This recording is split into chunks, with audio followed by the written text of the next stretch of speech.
La parole est à présent à monsieur Erwan Balanant pour le groupe démocrate.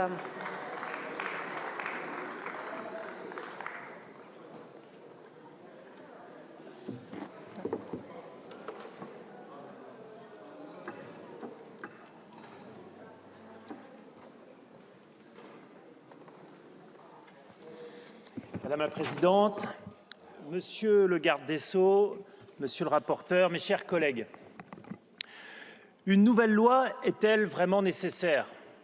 Ces mots, vous l'aurez compris, ne sont pas les miens. Comme aujourd'hui, Simone Veil avait dû justifier de la nécessité de légiférer afin de dépénaliser l'avortement. Soyons fiers aujourd'hui de marcher dans ces pas. Et c'est non sans émotion que nous nous retrouvons une nouvelle fois pour défendre l'inscription de la liberté de recourir à l'interruption volontaire de grossesse dans la Constitution.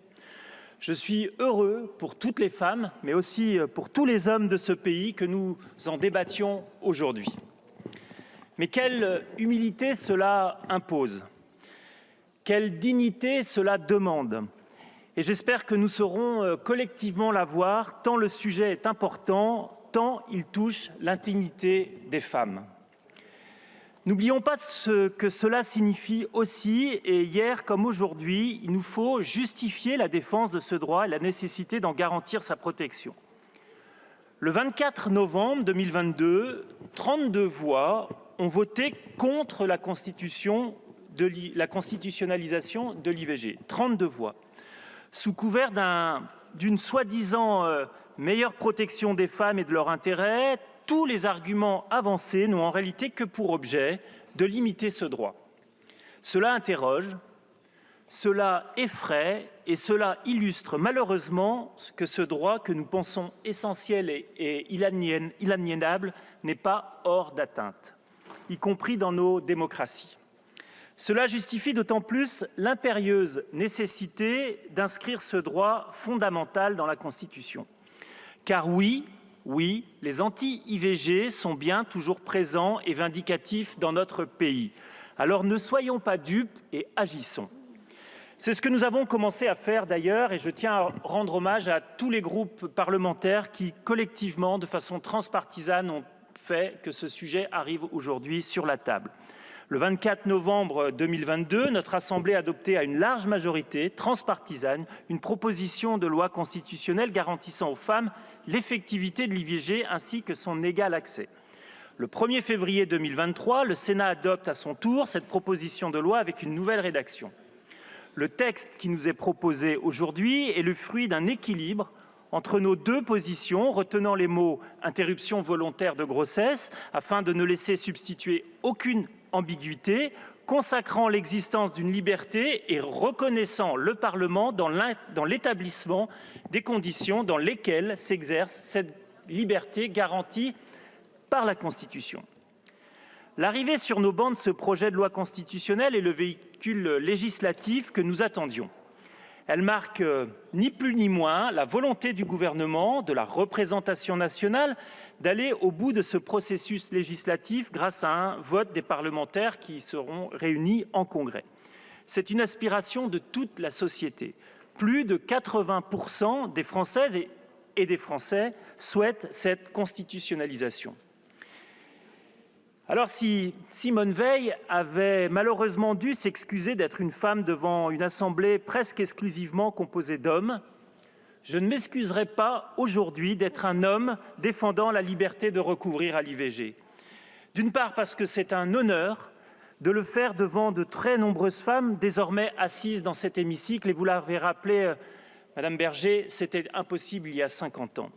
D'autre part parce que je suis convaincu que les hommes doivent aussi se saisir de ce sujet et de tous les sujets d'égalité entre les femmes et les hommes. Et s'inspirant de l'histoire de Marie-Louise Giraud, une des dernières femmes guillotinées, une femme guillotinée, en France pour avoir été une faiseuse d'anges, Claude Chabrol avait réalisé en 1988 un film magnifique, Une affaire de femme.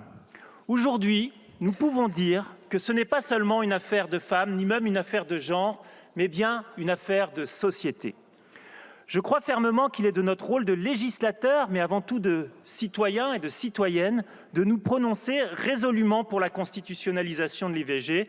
Il en va de notre responsabilité et de notre devoir de protéger la liberté demain de nos filles et de nos petites filles à disposer de leur corps. Poursuivant les propos de Simone Veil, je vous rappellerai à mon tour qu'aucune femme ne recourt de gaieté de cœur à l'avortement. Et croyez bien que sur ce point, je pense que rien n'a changé. Mais jamais aucun jugement ne doit être porté sur les raisons qui peuvent la pousser à y recourir. Et l'onde de choc provoquée par la décision historique de la Cour suprême américaine bouleverse nos convictions et brise le mouvement que l'on croyait continu des progrès du droit des femmes à disposer de leur corps. Nous devons nous interroger sur notre capacité à anticiper de tels revers en Europe et en France. Son inscription dans notre norme suprême lui offrira la protection la plus forte qui soit. Elle rendra autrement plus difficile les velléités de certains de la remettre en cause par la loi. Parce que oui, quand nous inscrivons une liberté dans la Constitution, nous le faisons pour l'avenir, comme vous l'avez dit, monsieur le garde des Sceaux. Monsieur Larcher, président du Sénat, je m'adresse à vous. Oui, la Constitution n'est pas un catalogue de droits sociaux et sociétaux. Vous avez raison. Mais la Constitution est bien une définition de droits fondamentaux qu'elle protège. Donc oui, l'IVG y a toute sa place. Certains y voient là qu'un symbole presque inutile. Eh bien oui, mes chers collègues, la constitutionnalisation de la liberté de recourir à l'IVG par la France est aussi un symbole. Ne nous cachons pas là-dessus. Plus encore, nous sommes fiers de ce symbole. Nous sommes fiers du message que cela ne manquera pas d'envoyer aux autres pays et je suis certain que d'autres pays suivront ce mouvement. Parce qu'il y a bien un moment pour lui rendre hommage, c'est celui-ci. J'ai ouvert mon propos avec les mots de Simone Veil et je les terminerai également avec les siens. L'histoire nous montre que les grands débats qui ont divisé un moment les Français apparaissent avec le recul du temps comme une étape nécessaire à la formation d'un nouveau consensus social qui s'inscrit dans la tradition de tolérance et de mesure de notre pays. Alors, en mémoire de Simone Veil, en mémoire de nos grands-mères et de nos mères qui ont tant souffert de ne pas avoir ce droit, à qui la liberté de disposer de leur corps a tant manqué, et demain, pour garantir ce droit à nos filles et à nos petites filles, écrivons un nouveau chapitre dans l'histoire des droits des femmes, constitutionnalisons le droit à l'IVG. Je vous remercie. Merci beaucoup, mon cher collègue. La parole est à présent à Madame Marie.